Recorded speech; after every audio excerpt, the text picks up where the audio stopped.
শহীদ রাষ্ট্রপতি জিয়াউর রহমানের ৪৫তম শাহাদাত বার্ষিকীতে ঢাকা মহানগর উত্তর বিএনপি পক্ষ থেকে গভীর শ্রদ্ধাঞ্জলি জানাতে ভিড় জমিয়েছেন রূপনগর এবং পল্লবী নিয়ে গঠিত ঢাকা ১৬ আসন সকল বিএনপি নেতাকর্মী ও অঙ্গ সংগঠনের সকল নেতাকর্মী উপস্থিত হয়েছেন।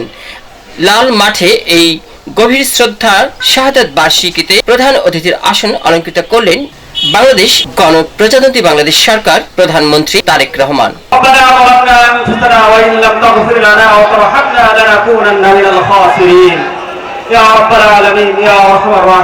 আমরা যারা হাত তুলেছি আপনি আমাদের সকলকে মাফ করে দিন।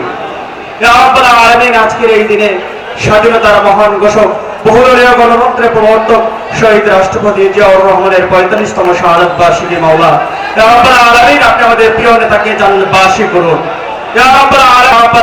আমাদের প্রিয় ভাই জনাব আরাফাত রহমান কোকো,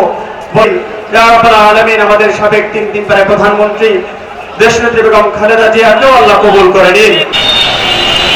দর্শক, আমরা দেখছি আজকে যে শাহাদাত বার্ষিকীতে তারেক রহমান সাহেব আসছেন প্রধান অতিথি হিসেবে, সেখানে অপেক্ষায় আছেন উত্তর থানা বিএনপি যুগ্ম আহ্বায়ক সাইদ সাহেব আছেন। একটু আজকের অনুষ্ঠান সম্পর্কে জানাচ্ছি। আসসালামু আলাইকুম প্রিয় দেশবাসী, প্রয়াত রাষ্ট্রপতি শহীদ প্রেসিডেন্ট জিয়াউর রহমানের ৪৫তম শাহাদাত বার্ষিকী উপলক্ষে দেশবাসীকে আমরা গভীর সমবেদনা জানাই। শহীদ প্রেসিডেন্ট জিয়াউর রহমানের রক্তে গড়া সংগঠন বাংলাদেশ জাতীয়তাবাদী দল বিএনপি সাধারণ মানুষের জনগণের মানুষের জন্য রাজনীতি করে, সাধারণ মানুষের পাশে এসে দাঁড়াবে, দেশ সুসংগঠিত হবে, স্বাধীনতা সার্বভৌমত্ব অক্ষুণ্ণ রাখবে। এটাই বিএনপির আদর্শ, এটাই বিএনপির রাজনীতি, আর এটাই শহীদ প্রেসিডেন্ট জিয়াউর রহমান চেয়েছিলেন।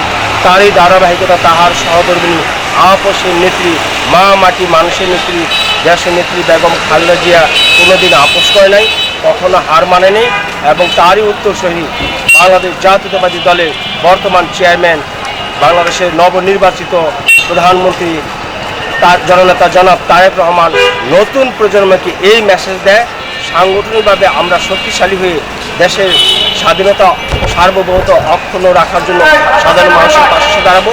বিএনপি সাধারণ মানুষের রাজনীতি করে, জনগণের রাজনীতি করে, দেশের স্বাধীনতা সার্বভৌমত্ব অক্ষুণ্ণ রাখার রাজনীতি করে। বর্তমান বিএনপি নেতা সুমন মাতবর, পল্লবী রূপনগর থানা বিএনপি, আমাদের মধ্যে আমার সহযোদ্ধা মোহাম্মদ আলী বিএনপি যুগ্ম আহ্বায়ক, ছাত্র নেতা সাজিদ মাতবর, আলুদ্দি ইউনিটের সাংগঠনিক সম্পাদক তোফাজ্জল হোসেন সহ সকল পর্যায়ের নেতৃবৃন্দ আমরা আগামী দিনে সুসংগঠিত হয়ে সাধারণ মানুষের পাশে এসে দাঁড়াবো। এটাই আমাদের রাজনীতি। ভালো থাকবেন, আমাদের জন্য দোয়া করবেন, আমরা যেন সর্বসময় দেশের সেবায় নিয়োজিত থাকতে পারি, এটাই আমাদের প্রতিজ্ঞা।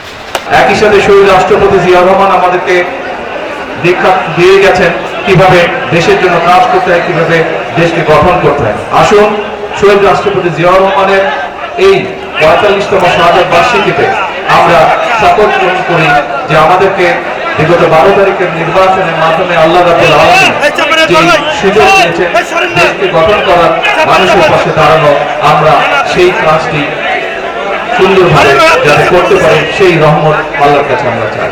এটাই হোক আজকের দিনে আমাদের শপথ, এটাই হোক আজকের দিনে আমাদের প্রতিজ্ঞা।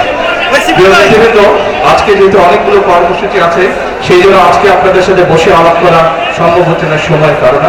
ইনশাআল্লাহ অতি শীঘ্র আমরা ঢাকা মহানগরী সাংগঠনিক বিষয়ে নেতৃবৃন্দদের সাথে বসবো এবং আলাপ করবো। আল্লাহ হাফেজ, আসসালামু আলাইকুম।